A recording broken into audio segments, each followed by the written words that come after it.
ayat ini bukan barang asing.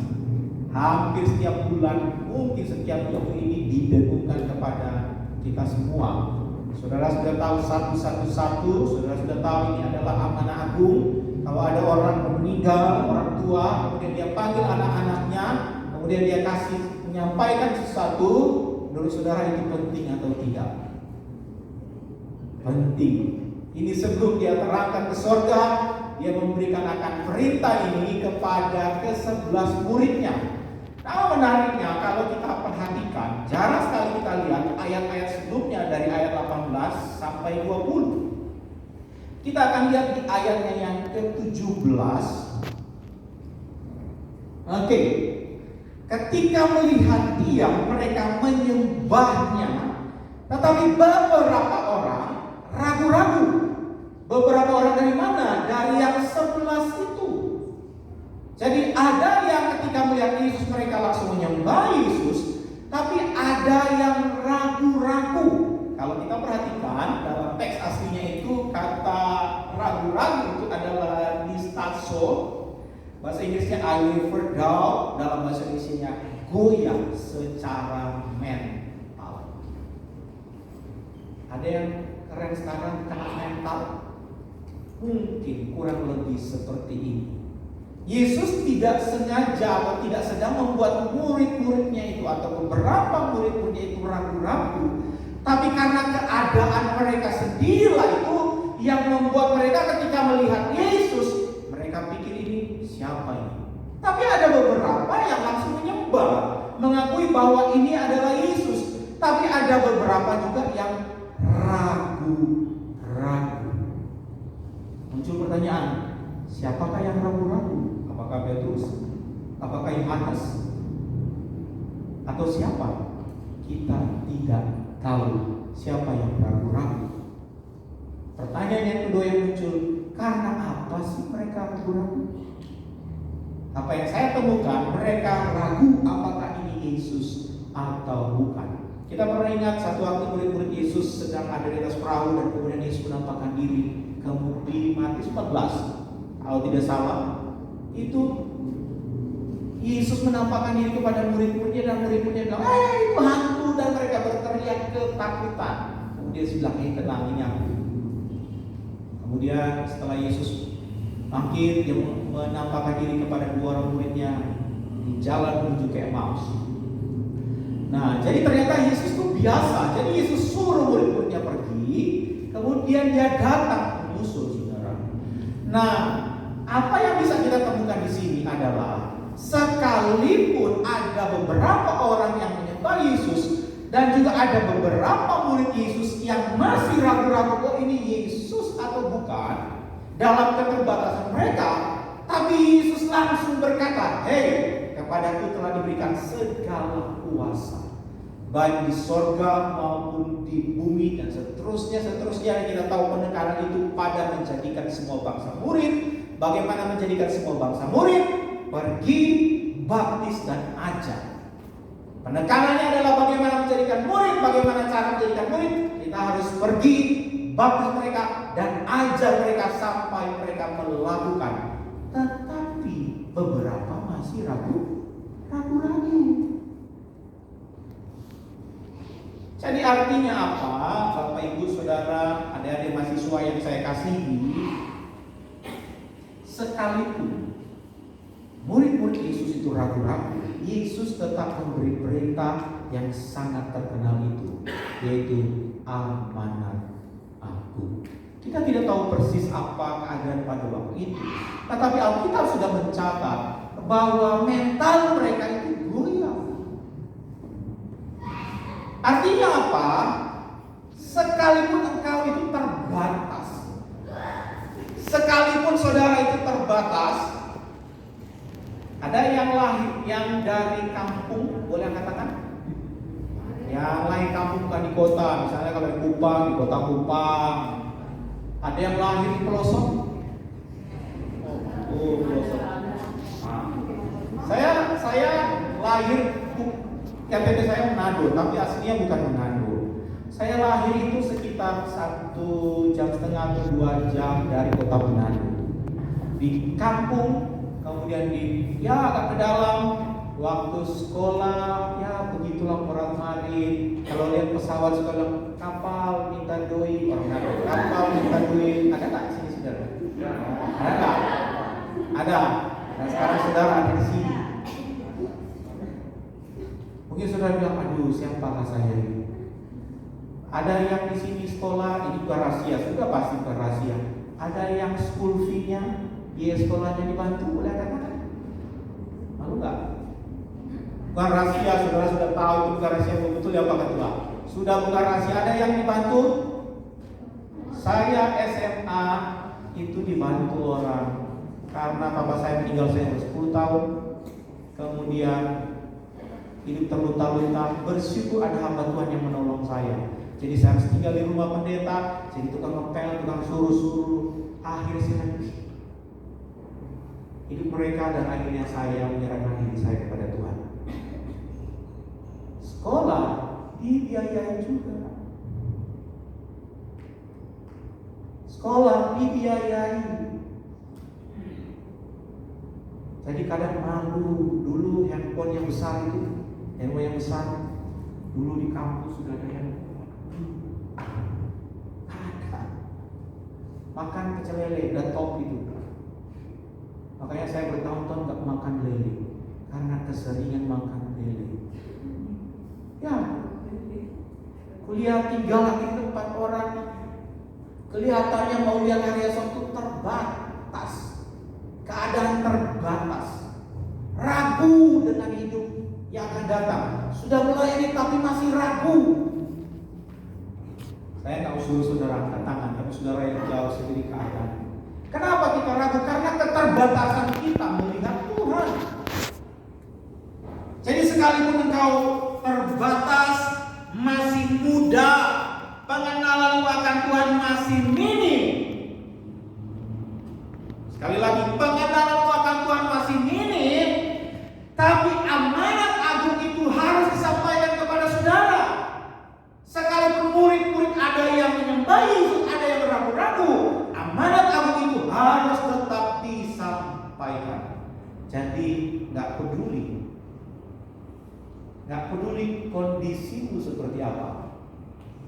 Mungkin kau bilang, aduh saya hari ini orang tua kadang kirim kadang enggak, kadang sponsor ya tahun ini dia bilang oke, tahun depan belum tentu ya.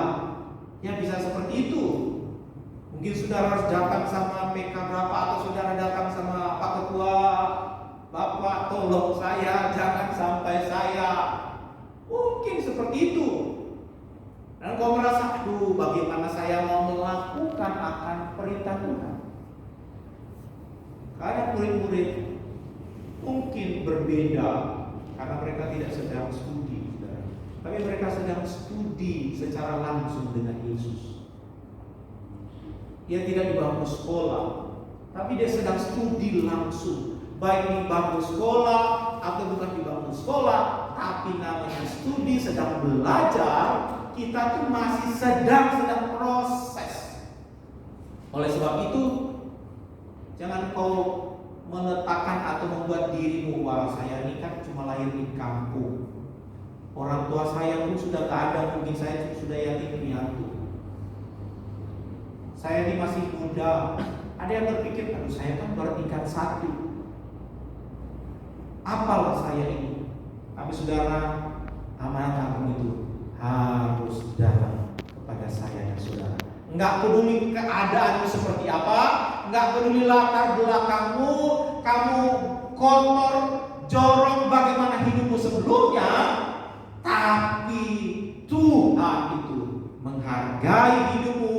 Dia tidak pernah mengungkit kelemahanmu, dia tidak pernah mengungkit masa lalumu, tapi dia mau mempercayakan amanat agung itu kepada saya dan saudara. Oleh sebab itu, misi itu sekarang, bukan nanti.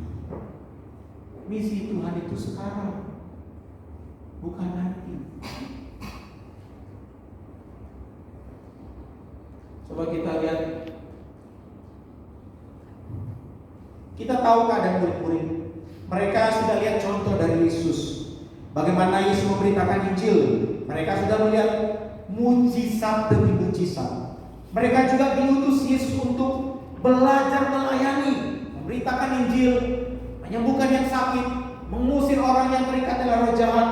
Tapi mereka juga mengkhianati Yesus. Betul? Mereka mengkhianati Yesus. Petrus ketika ada seorang berkata, bukankah kamu juga dari antara mereka?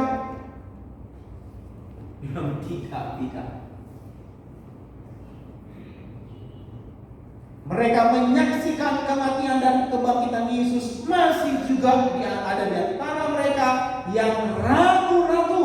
Tapi buat Yesus itu bukan berarti amanat agung itu tidak bisa dilakukan.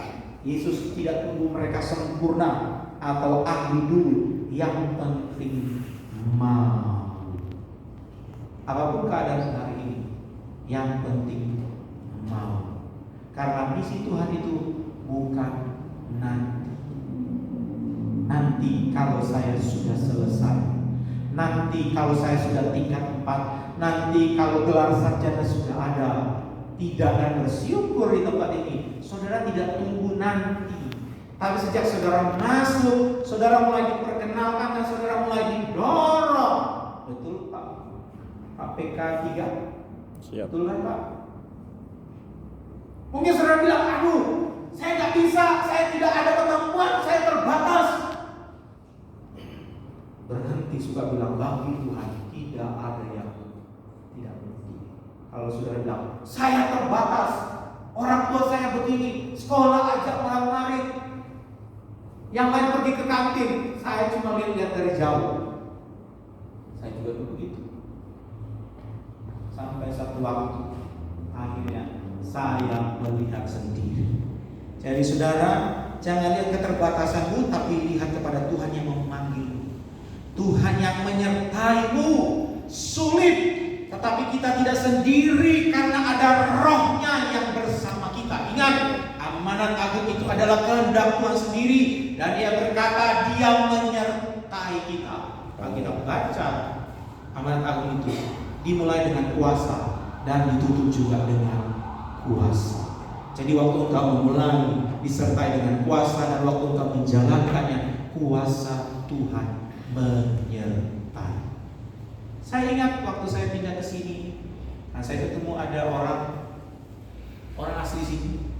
Dia bilang begini, Pak, kamu kan orang luar, nggak bisa bahasa di sini. Saya dengar begitu, saya hampir kena mental. Waktu saya dengar itu, kamu nggak bisa. Tapi dalam hati saya berkata, enggak begitu. Menurut saudara, yang dikatakan orang itu jadi enggak? Saya nggak bisa apa-apa.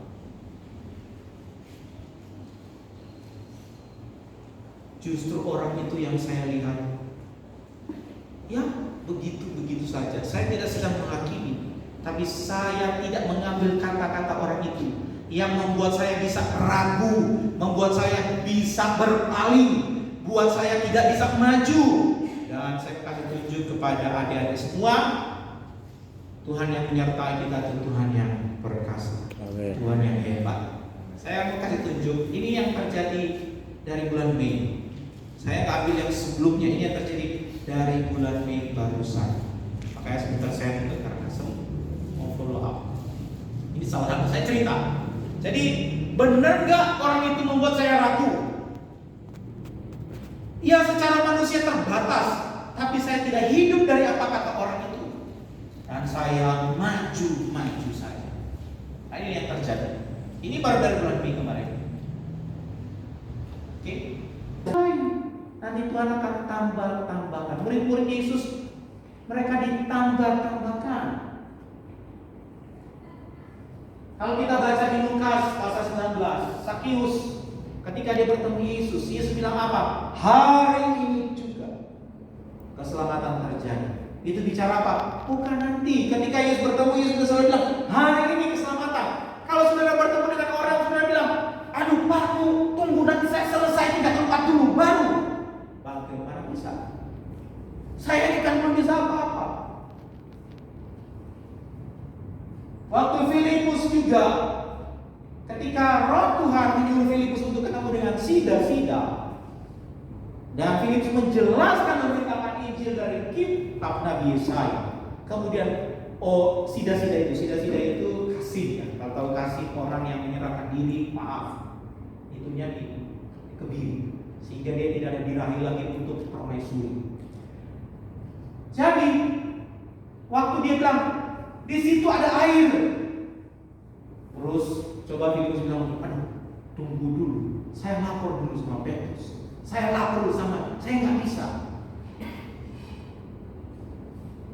Terakhirnya Sida itu akhirnya di Filipus membaptis dia. Jadi artinya apa? Misi Tuhan itu bukan nanti, tapi mulai sekarang. Kalau engkau keluar rumah dan ada orang mau menyerahkan diri, jangan serada. Aduh, bagaimana ini? Gak ada bagaimana ini. Lakukan apa yang kau tahu. Amin. Lakukan. Jangan lihat dirimu, jangan lihat, aduh, saya kan begini, dia tuh begitu. Enggak. Kita semua punya keunikan sendiri dan Roh Tuhan ada atas setiap kita. Pertanyaan, saudara, kapan? Mari katakan sama Tuhan, saya hari ini. Kapan? Saya hari ini. Karena misi Tuhan itu sekarang dan bukan nanti. Amin. Tuhan berkati kita semua. Mari kita tunduk kepala dan dengan hormat